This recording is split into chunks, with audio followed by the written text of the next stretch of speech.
Patuloy na umani ng papuri ang ABS-CBN mula kay Robin Padilla matapos niyang kilalanin ang pagsisikap ng network na maghatid ng mas eksklusibong kwento sa pamamagitan ng Blood versus Duty.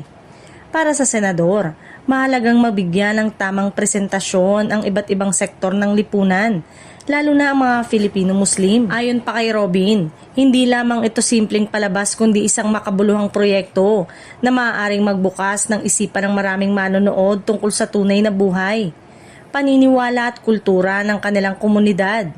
Naniniwala siya sa pamamagitan ng ganitong klaseng storytelling, mas napapalapit ang iba't ibang grupo sa isa't isa.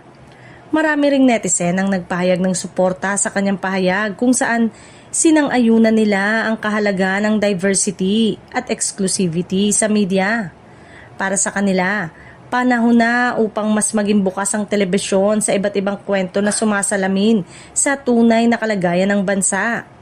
Samantala, inaabangan din ng publiko kung paano bibigyang buhay ni Robin Padilla ang karakter niyang si Ahmad Mustafa sa serye.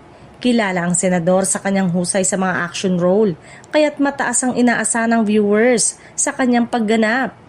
Hindi rin maikakailan ang paglahok niya sa proyekto ay nagbibigay ng dagdag na interes at kredibilidad sa Blood versus Duty, lalo na't personal niyang binigyang diin ang kahalaga ng presentasyon sa kwento. Sa kabuuan, ang papuri at pasasalamat ni Robin Padilla sa ABS-CBN ay patunay na unti-unti nang nagbabago ang direksyon ng lokal na telebisyon patungo sa mas eksklusibong makabuluhan at makataong paglalahad ng iba't ibang kwento ng Pilipino.